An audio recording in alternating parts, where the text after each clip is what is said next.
45 years వాళ్ళు exercise చేయకుండా diet చేయకుండా ఎలా మంచిగా ఉండాలా, ఆరోగ్యంగా ఎట్లా ఉండాలా?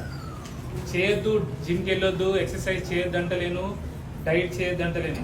కానీ 25 నుంచి 45 సంవత్సరాల వాళ్ళు ఎవరైతే ఉంటారో వాళ్ళు పనిచేస్తారు, సాఫ్ట్వేర్ ఎంప్లాయీస్ ఉంటారు, లేదంటే రకరకాలుగా పనిచేసి కుటుంబాన్ని సాధాలి కదా. సో తిండి మెయిన్గా సంపాదించేది 25 to 45 years వాళ్ళు. సో వాళ్ళు సరిగ్గా ఎక్సర్సైజ్ చేయలేదు, ఎందుకంటే 8 గంటలు 10 గంటలు పని చేయాలా. సాఫ్ట్వేర్ ఎంప్లాయీస్ అయితే కూర్చొని చేయాలా. ఇంకా అందరు కూడా కూర్చొని చేసే పనులు ఎప్పుడు, ఎవరు పంటల పొలాలకు వెళ్ళి వ్యవసాయం ఎవరు చేయట్లేదు. రెండోది వాళ్ళు సరిగ్గా తిండి కూడా తినలేరు, చెప్పినట్టు తినలేరు, ఎందుకంటే బయట తింటారు, హాస్టళ్లలో ఉంటారు, వర్కింగ్ హాస్టల్ నుంచి పని చేస్తారు. సో వాళ్ళు ఒక్కటే పని చేయండి బస్.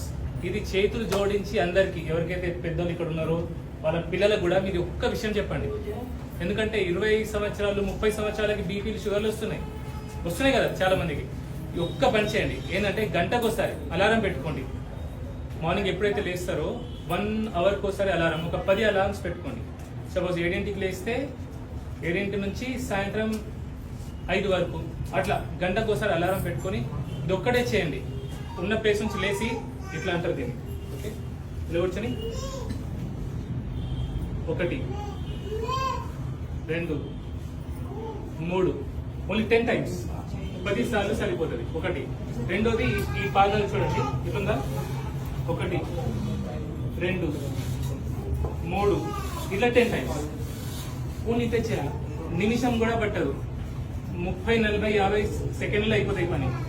కానీ ఇది చేస్తే బీపీ, షుగర్, ఈ లావ్ అవ్వడం అన్నీ సెట్ అవుతాయి. అదేనా? సో ఇదైతే అందరు చేయొచ్చు కదా.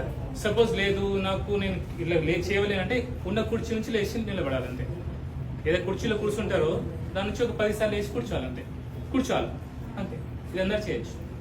ఈ ఒక్క పని మీరందరూ కూడా, మీకు 45 లేదు, 50 ఉన్నా, 20 ఉన్నా ఎవరు చేయట్లేదు. బేసికలీ ఖాళీగా ఇంట్లో కూర్చున్నా ఎవరు చేయట్లేదు పని. ఇది ఒక్క పని చేయండి. జిమ్కి వెళ్ళకండి, ఎందుకంటే జిమ్కి వెళ్ళాలంటే బాగా కష్టం.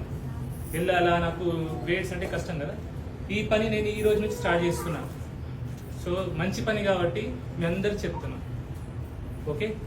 ఎవరికైనా ఇట్లా, ఎందుకంటే మనం ఏమనుకుంటాం, 60 ఏళ్ళ వరకు మంచిగా కష్టపడి సంపాదించి పిల్లలకు దాచిపెట్టి ప్రాపర్టీలు ఇచ్చి దూసర ముందు పెద్ద పెద్ద కాళ్ళలో తిరిగితే మంచిగా ఉంటుంది, అందరూ నన్ను గొప్పగా అనుకుంటారు అనుకుంటారు. ఆఖరికి ఇవన్నీ ఏం మ్యాటర్ కావు. 60 ఏళ్ళు వచ్చినాక నీకు పెద్ద ఇల్లు ఉందా, చిన్న ఇల్లు ఉందా, పెద్ద బండి, చిన్న బండి ఏమి ఉండదు. నువ్వు మోకాలు నొప్పి లేకుండా తిరుపతి కొండ ఎక్కినావు, అదే ఇంపార్టెంట్ ఉంటుంది. 60 ఏళ్ళ వయసులో కూడా తిరుపతి కొండ ఎక్కాల, మెట్లు ఎక్కాల, అది